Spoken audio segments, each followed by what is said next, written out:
أهلا وسهلا بكم في القناة. خبري هذا اليوم عن الفنان الجزائري إلياس قسنطيني الذي تعرض منزله اليوم للسطو من طرف مجموعة من اللصوص الكائن في منطقة فوكا البحرية،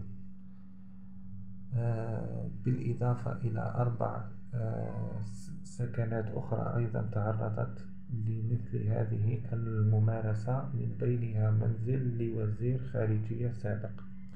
فقد استنكر الفنان إلياس قسنطيني هذا الفعل، وقد ناشد الدولة باتخاذ الإجراءات اللازمة، وقد نوه أيضا أن هذه المنطقة لا تحتوي إطلاقا على الأمن، وهذا ما أدى بذلك إلى انتشار هذه الظاهرة بقوة، وهي ظاهرة السرقة والاعتداء وكل مختلف الجرائم.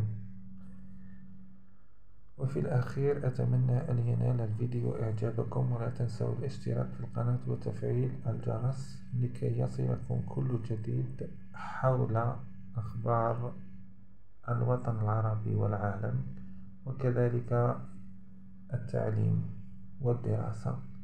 والسلام عليكم ورحمة الله تعالى وبركاته.